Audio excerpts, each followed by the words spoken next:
thanks to Nurx for sponsoring today's video. More from them later. Hello my dudes, welcome back to Internet Analysis. Today I want to talk about performative hygiene. This episode threw me deep into shower talk, the great washcloth debate, and whether we really need a 45-step shower routine to be truly clean. Y'all stink. Y'all smell bad. Hey, listen, some of y'all stink. You guys just stink.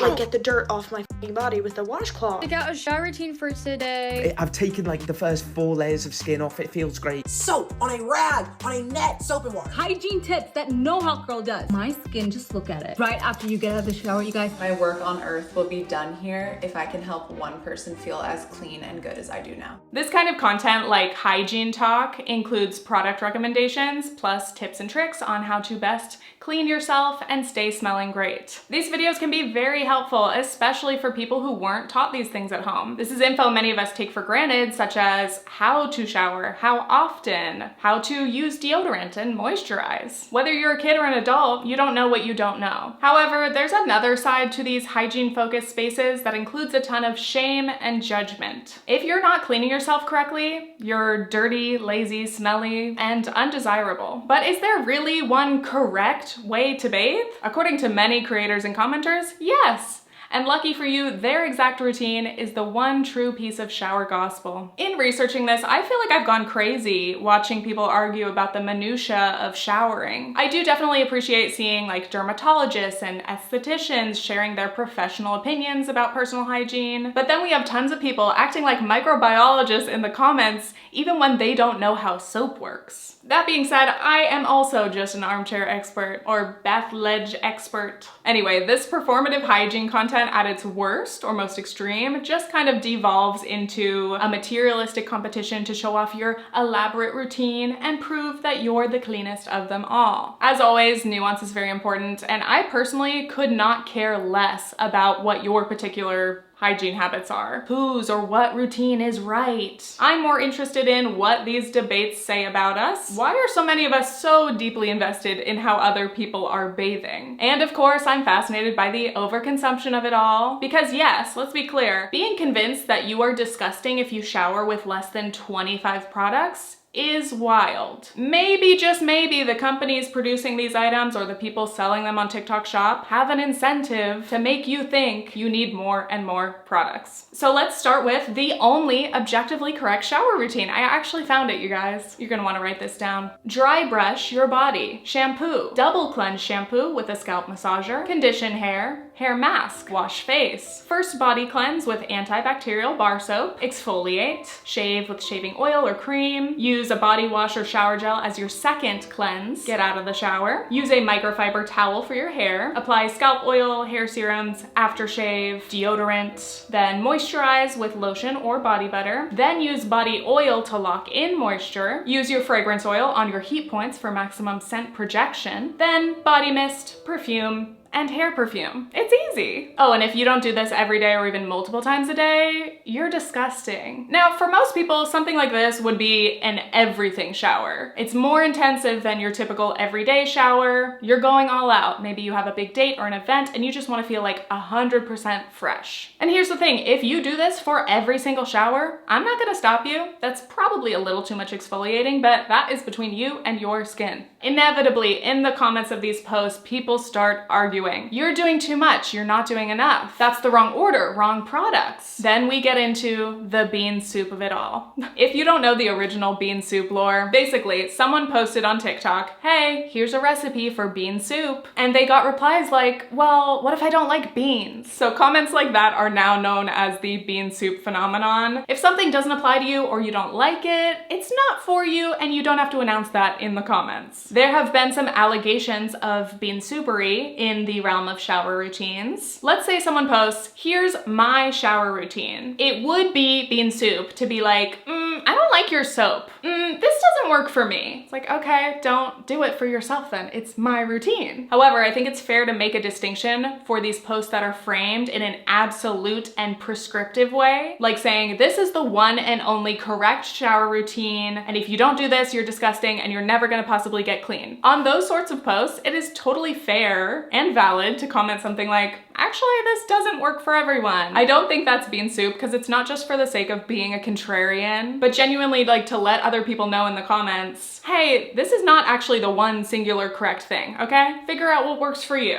I understand why many creators frame their content like this. It's obviously for the sake of engagement. Some clickbait, some hyperbole, classic. However, some people truly do believe there really is one correct way to shower. And they're very strong-willed about this. I saw so many comments of people like, I have to do XYZ or I feel disgusting. And that's cool, you can totally have your routine, but I do think projecting your standards onto others is weird. Disclaimer, disclaimer, sanitation is important to public health. I know, of course we all want the people around us, especially in public, to be reasonably clean, and the closer you are to somebody, the more you're probably gonna care about their hygiene habits. But still, personal hygiene is personal, and one routine does not work for everyone. Often in these conversations, people will be like, all right, as long as you just take one shower a day, you're probably fine. But honestly, that's not even true for everyone. How many showers should you take and what time of day? You must shower in the morning to start your day fresh. No, you have to shower at night because you've been gross all day. You have to be clean when you get into bed. Actually, you should be doing both. And you should throw in a lunch hour shower too. Why not? Not to get into the nitty-gritty of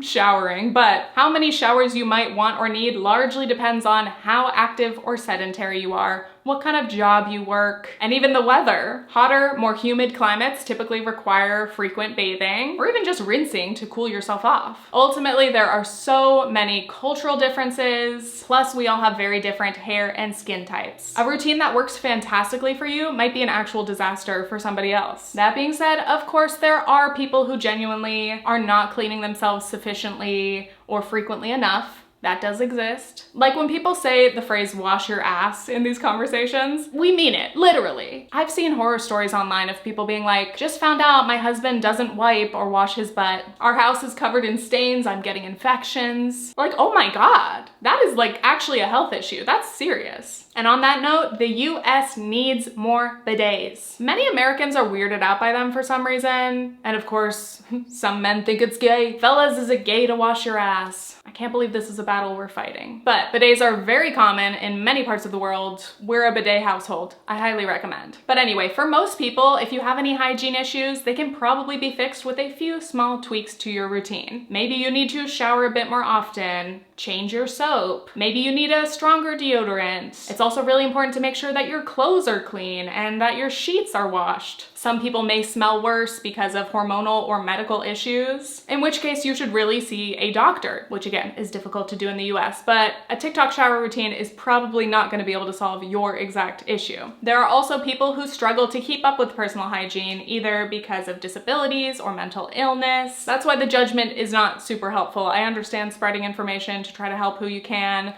but everyone's circumstances are different. I'm just so tired of hearing people act like there is no middle ground between showering once a year and showering 4 times a day with 50 products. But before we continue, this portion of today's video is sponsored by Nurx. Take control of your reproductive health with Nurx. Accessing birth control in the US can be stressful and frustrating, whether that's getting your initial prescription or dealing with refills. That's where Nurx comes in. This is a convenient, private, hassle-free way to get your birth control 100% online. You can skip the in-person appointment or a trip to the pharmacy. Complete your consultation online anytime. Nurx works with licensed medical providers to find the best treatment option for each patient, whether you prefer the pill, the patch, or the ring. Nurx accepts many major insurance plans, and if you're uninsured, they will make your out-of-pocket costs clear. It is so important to reliably know how much your medications are gonna cost. And they will ship straight to your door, fast and free. Thanks to Nurx for sponsoring this video. Taking control of your health starts here. You can go to nurx.com/tiffanyferg to get started, or click the link in the description. That is nurx.com/tiffanyferg.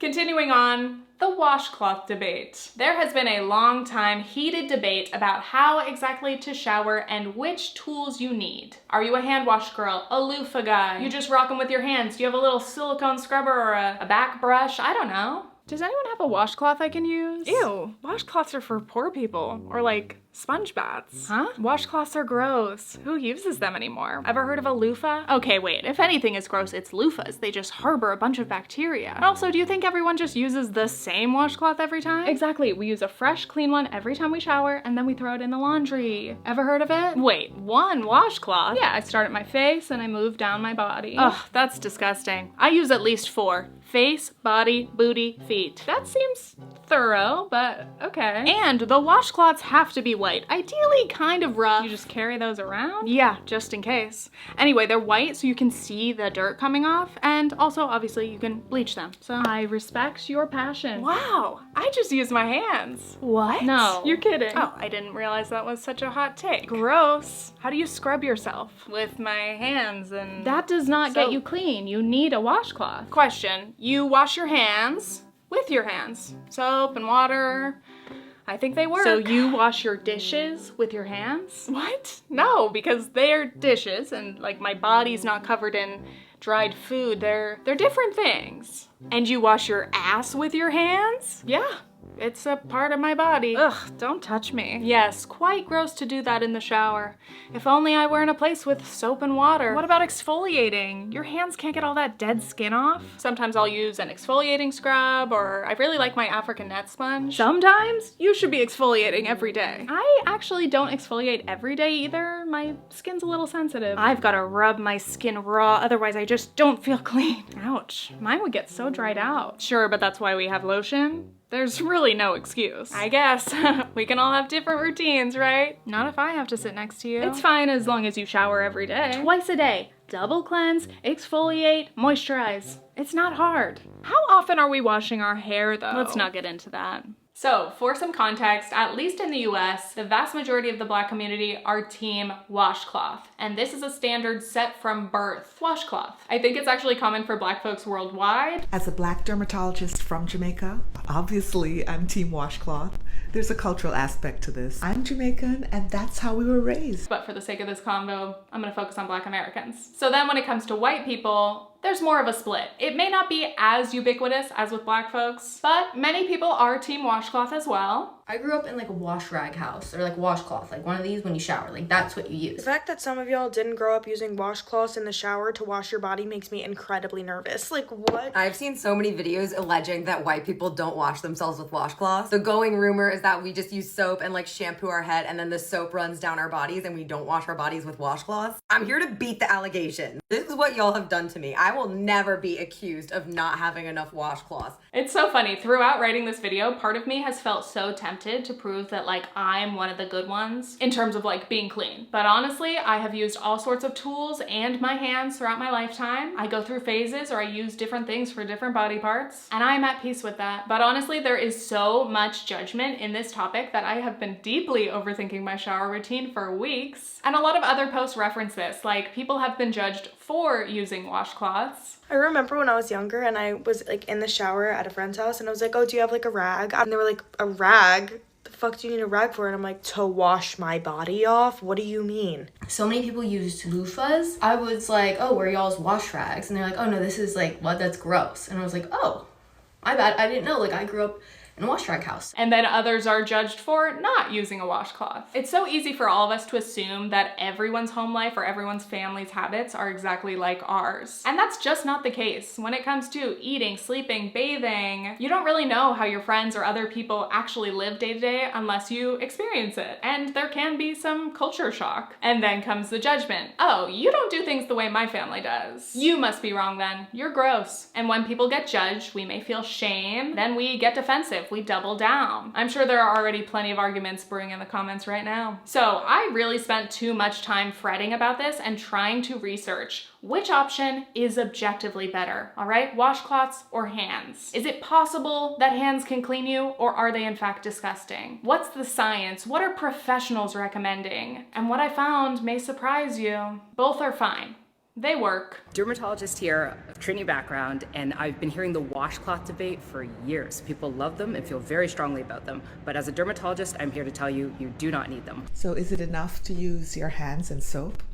You know, honestly, yes. Cleansers are designed to effectively remove dirt and grime from your skin on their own. Unless You're dealing with paint. Unless you're caked in mud, you really don't have that much to cleanse that a wash rag would need. But using a washcloth will give you a deeper clean and some mild exfoliation. So if you love it, but you don't need it. Whether you are using bar soap, a Dove beauty bar, shower gel, body wash, on your hands, loofahs, washcloths, whatever, they're all probably working as long as you're spending enough time on each body part. And your product choice ultimately depends most on whether you want more exfoliation or a gentler clean, maybe more moisturizing ingredients, whatever. I literally have zero desire to change anyone else's routine. Please continue being a hardcore fan of whatever your personal preference is. Or maybe if you want to do something wild, try somebody else's routine. It might be scary, but I think you'll be okay. As entertaining as the washcloth debate may be, I really wanted to use it as a segue into the Hygiene Olympics, which is frequently discussed in the Black community. I first learned about this a few years ago from an intellectual media video. By the way, this entire channel is gold. Black history, sex, pop culture, please watch. All of the historical context is so crucial in understanding why this particular issue is so fraught. Some people will be like, it's not that deep. Well, it actually can be. The relationship that Black Americans have with personal hygiene is inextricably linked to slavery, plus racism, white supremacy, respectability politics. The racist misconception that Black people are inherently dirty blossomed during American slavery for a number of reasons. With freedom from slavery came a renewed desire for and access to cleanliness. It would be enfolded into respectability politics, being better than the stereotype given to us by racism, as well as a religious tenet. Cleanliness is next to godliness. And plus, it made good sense. Andrea Plaid wrote, quoting Yaba Blay, "The level of care and anxiety about care under that system of oppression, it's not about white people. It's about how we communicate our value to one another, that white supremacy will not keep us down." It is also important to note that some of the anti-washcloth sentiment comes from white people being racist and classist. Do you use a washcloth? No, me either. I think disgusting. Am I scrubbing my body with a washcloth? Yeah. Absolutely not. I know, I think we're like a UTI waiting to happen. I think we're in the minority. I really do. No, I think we are. People use washcloths? I think so. Like for their body. Yeah. Fun fact about a washcloth, you can wash them.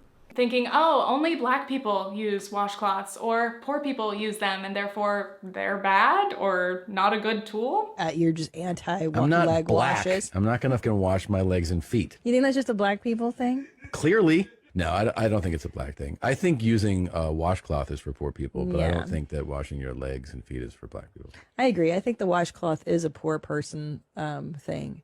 Because I've only met poors who use them. And this is just one example from the long history of white people believing that Black folks or people of color are dirty or they don't know how to take care of themselves. The irony, of course, is how many white people basically brag about being dirty. White celebrities saying they don't bathe their kids, or white influencers making not showering a part of their brand. Shan Spear made a really great video about the downfall of anti-hygiene influencers. Highly recommend. This really goes to show who is allowed to be a little bit stinky or unshowered. Wrote Nicole Froyo, these quirky confessions of bad personal hygiene are seldom about access or the dehumanization of being seen as dirty. They're about some kind of personal freedom rhetoric. Not washing your legs or not taking a shower every day is not class rebellion, but a display of which bodies are allowed to be unwashed without stigma attached. So anyway, with all of that context in mind, it makes total sense that the Black community might poke some fun at white people. Like, there's a running joke, white people don't wash their legs. Though, it is actually true for many. Do you let soapy water just kind of run down and assume that your legs are clean, or are you really scrubbing, giving some attention to those legs? Anyway, I just don't have a problem with white people being clowned on, especially in this context. But really anytime, it's fair game. There are so many fantastic video essays and other commentary videos on this topic if you would like to learn more. And many of these creators admit, even if they personally do get some enjoyment from their shower routines or their favorite products, they are tired of the Hygiene Olympics. You get it, girly. You take 17 showers a day. You use a brand new different wash rag on every single appendage of your body. You change your panties every 36 minutes on the dot. And you literally wake up and take a shot of antibacterial soap every single morning. You are without a doubt the winner of the Hygiene Olympics. The constant comparison and competition are too much. It is just so important to approach these conversations with care and compassion, directed at ourselves and others. We were all raised in different circumstances, but many of us have at least some level of internalized shame or even trauma about hygiene. We are having conversations about bathing and scrubbing ourselves in ways that are not necessary. And then we're also putting shame and ridicule on others who don't do exactly what we do. When you think about how bodily autonomy was not something and still is not something a lot of us grew up with, definitely not our mothers and grandmothers. So control and shame has been a very, very, very big part of how we relate to our own bodies and how we teach our daughters about their own bodies. That's why I think it's important to understand and know some of the historical and social context within this conversation, but also hopefully we can move beyond all of these horrible stereotypes and we can all start to unpack those deeper feelings about cleanliness and shame. Continuing on, shame and stigma. Without getting into the whole history of personal hygiene, we know historically people smelled like shit. The world smelled like shit. There was shit on the street. That's not to say that people never bathed, but it was pretty infrequent. And people were big fans of like perfume and other ways that they could at least try to mask some malodors. They did their best. Before the discovery of germ theory, people essentially believed for a period of time that all smell is disease, aka miasmas. Imagine every time you get a whiff of something, you think you're breathing in diseased air. Actually, I think a lot of us that hits home a lot more since COVID. But yeah, it's gross and very troubling. So then people start to learn and understand more about how germs actually work. Then we have indoor plumbing and public sanitation improvements. Great, things are getting cleaner. Things are smelling a little better. People start to bathe a little more often. But then came the stigma of being unclean and smelly. Also mixed up in this is like, especially the American attitudes of like cleanliness, godliness, associating physical cleanliness with moral purity. It's always in there. Then we move into the era of companies inventing new hygiene products. Wow, groundbreaking. But how do you sell a brand new product to people who've been doing fine without it? You can invent a new problem, an insecurity that your product solves. Sell us the idea that we're actually all really disgusting and we absolutely need that soap, that deodorant, that Listerine, those powders and perfumes. There's this notorious ad campaign from the deodorant brand Odor Oh No from 1912. Here's a quote from it. "There's an old offender in this quest for perfect daintiness, an offender of which we ourselves may be ever so unconscious, but which is just as truly present." That was a horrible transatlantic accent. Yeah, essentially the implication was, hey ladies, you actually smell bad and you're not realizing it and everyone around you is, and like you're gonna have no friends and no man because of this. Through the rest of the ad, a lot of the focus is on the sweetness and daintiness of a woman. They literally say each word like 20 times. And there was backlash. People were like, this ad sucks. But then Odor Oh No's sales went way up, so it was effective. Now, these days, many women especially aspire to the clean girl aesthetic, which is less about actual cleanliness, like hygiene or shower talk. It might be associated, but clean girl stuff is more the vibe. You're productive, you look put together, you look clean, you look like you smell really good. That's a very common compliment online these days. Contrast that with the idea of looking like you're depressed and being perceived as dirty and smelly. There's such a massive fear of being perceived as gross or smelling bad. That's actually many people's biggest fear because of how strong our disgust toward bad scents is. Of course, men also have their own hygiene standards and expectations, but I think the pressure on women and femmes is so much more intense. And we're being sold and usually willing to buy hundreds of products, one for each and every tiny individual need. The whole point of performative hygiene, like posting about your hygiene or talking about your hygiene often, it is for the sake of combating the shame or avoiding the judgment of being perceived as unclean. You want to signal to everybody in person and online that you're clean, you smell amazing, don't worry about me. And I get it. Again, in response to the shame and stigma, many people end up kind of overcompensating because they've been so insecure about how they smell or their cleanliness for a long time. You've either heard people say it to you or people around you. Especially women carry really heavy weights and shame of like what your vagina might smell like or your vulva or all these horrible things things that we hear even from a young age, and we internalize it. And you say, I am never going to be caught smelling bad. I'm gonna do whatever it takes to make sure I don't face that embarrassment and that shame. There's just this obsession with cleanliness and desiring the absence of any human scent. We want to be poreless, odorless. To be feminine is to smell good. And that almost always means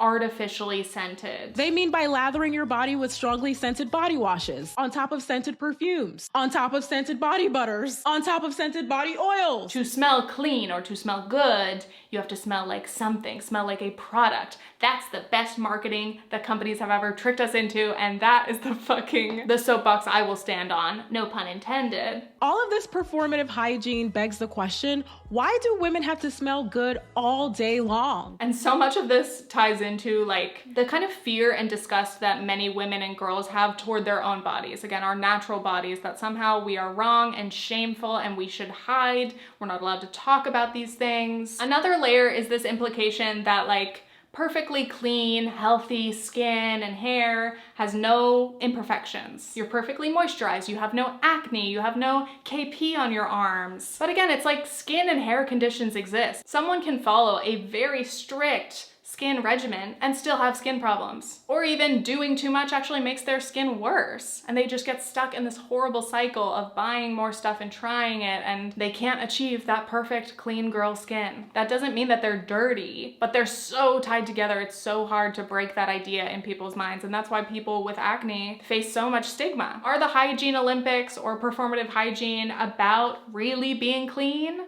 Or more about seeming clean? Like a clean girl could have not showered in 5 days, but she's got great dry shampoo, she's controlling her oils with other products, she's got fresh makeup, a fresh outfit on. Especially through a screen, we have no idea whether she's a really clean girl or not. I hate that phrase. We don't know how clean or dirty she is. And even in person, again, because of all these products and the other, hygiene tips and tricks that we can use, you often probably can't guess like how long it's been since someone has had a shower. And how much of that should be our business anyway? Does the technical thought of when their last shower might have been matter? I know some viewers are gonna hear this whole video as if I'm saying, yep, there's no need to shower ever, all good, just be as dirty and smelly as you want.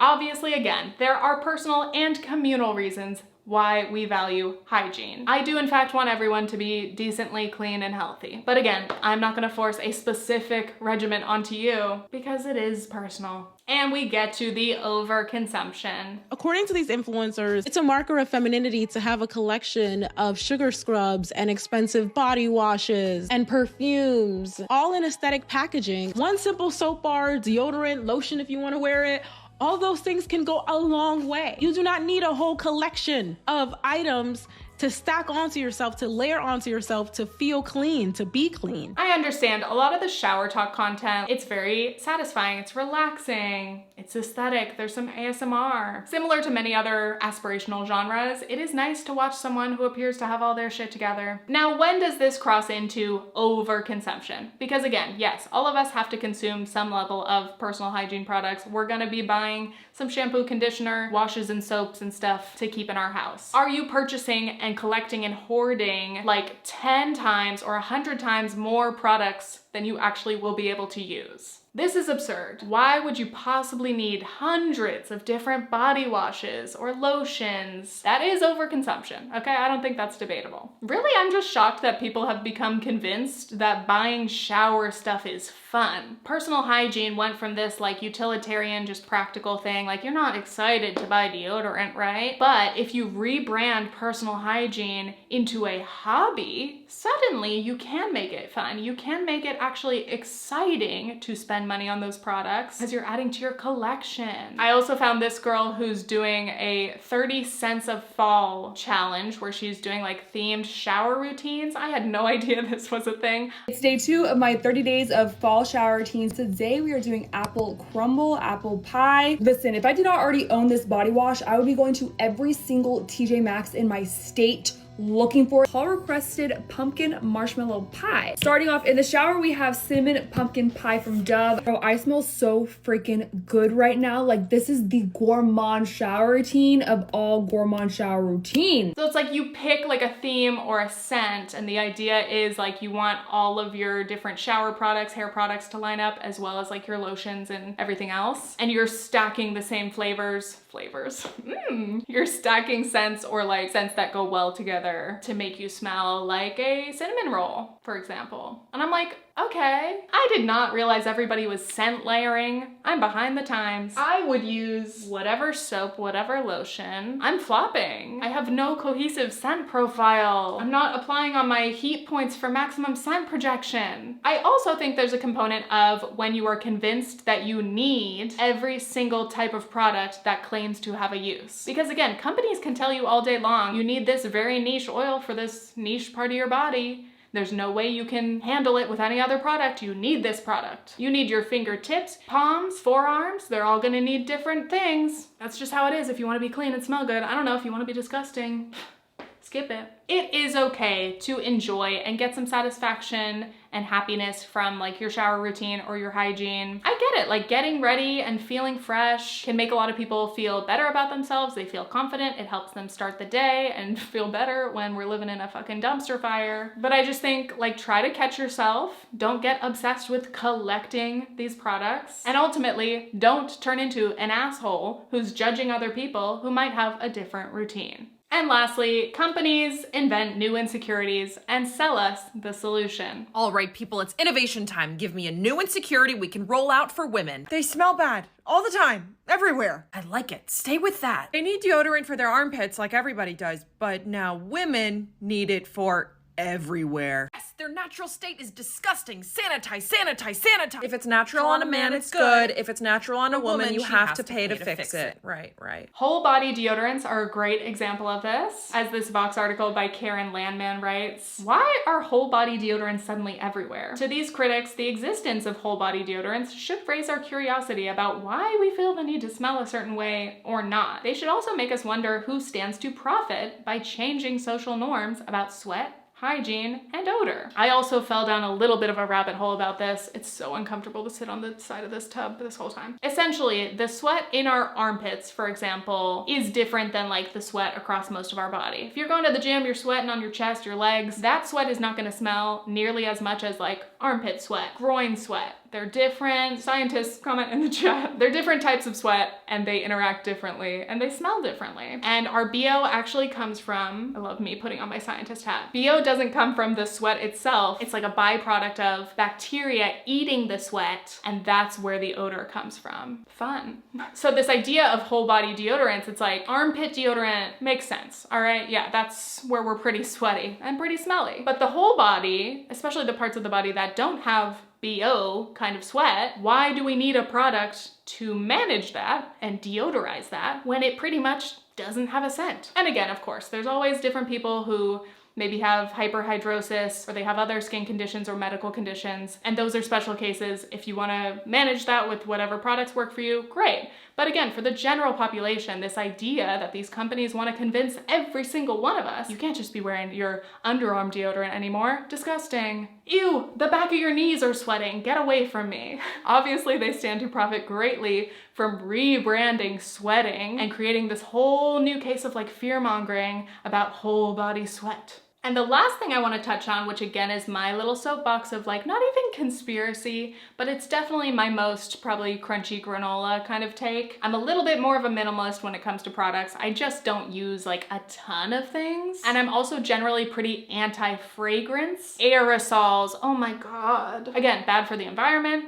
Very bad for us. I also am just like a little more sensitive to fragrance, and I've become even more sensitive, especially with my baby. I don't want her to be around a bunch of fragrance. But yeah, I find like if somebody has really strong perfume or even like really strong cleaning products or those Glade plugins, it will give me a headache. It hurts me. I feel like I can feel it in my lungs. So that's where I'm coming from, right? The products that these companies are selling us so often are not necessary, not helpful, and actually sometimes make the problem worse. For example, with like laundry products, there are so many things that, you know, washing machine pros will tell you like, oh, that actually ruins your machine or that ruins your clothes. Yet people are convinced they need like scent boosting beads and you need like dryer sheets, you need fabric softener. A lot of times like a simple liquid soap or powder will do a great job of cleaning. And like, that's all it takes. It's cheap. You don't need 10 products. Don't fall for the corporate propaganda. So then in the realm of personal hygiene, so many of these products actually make our hair and skin worse. They can even make us smell worse over time. Like honestly, many dermatologists say in this whole shower debate, like many people are literally doing too much and it's hurting their skin. It's making it worse. Or you're using really harsh products, you're over exfoliating, and that's actually harming your skin. It's like removing those natural barriers, but also it leaves your skin vulnerable to irritants or allergens. It's removing the good bacteria on your skin that protects you. So then you get in this cycle of you're buying tons of products, then you're breaking out, or you have new issues of dryness or oiliness or sensitivity, and then you need to buy another product to combat that. When actually stopping and paring it back and creating a simpler routine might actually be better for you and your skin. You can still get very clean without harming yourself. Another soapbox I have is like what clean smells like, especially when it comes to like cleaning a house. Really, if something is clean, like a surface, it should have an absence of scent. It shouldn't really smell like anything. It smells neutral, whatever. But again, we've been convinced by these products and these companies that clean smells like a Glade plug-in, or it smells like Febreze. It smells like ocean spray. Not the cranberry juice. Or if you're a more extreme cleaner, like you want to be inhaling that bleach to really feel like you know things have been recently cleaned. We've been convinced to pump fragrance and lather every surface in our homes and in our cars and on our bodies with fragrance and with all these smells to smell clean, when that's just not necessary. And also there are plenty of people who are really sensitive to scent, such as myself. I'm not even a more extreme case, but there are some people who like get sick and they get horrible headaches or migraines from being around it. And again, not to sound too crunchy granola or conspiratorial, but like I definitely don't trust these mega corporations that own everything. So many harmful products and ideas have been sold to us in the name of hygiene. It is weaponized. Our insecurities are weaponized. These companies do not care about what is actually best for us. They will sell us anything. They will put any claims that they're legally allowed to on their products. They just want to sell us shit. And especially now in the US with deregulation, we're even more at risk of buying shit that is even worse for us. I'm not one of those people who fear mongers about, you know, what's natural or what's a chemical, but I think there is a healthy level of skepticism. And I think one way to maybe avoid some of these issues, at least what I personally do, is simply trying to use less stuff. It's less stuff that I'm risking, I guess. And that is all. I hope you guys enjoyed today's video. I hope it maybe makes you think a little bit or reflect on your own shower routines, your hygiene, and the sort of maybe judgments you make. Maybe you want to go look up old ad campaigns for different products and get mad at more companies. That's a fun one. Thank you again to today's sponsor, Nurx. You can check them out in the description. And stay tuned for future internet analysis videos. Also, please check out my second channel where I'm posting some more, you know, casual commentary videos. Trying to post there more often soon. Okay, that is all. Okay, thanks, bye!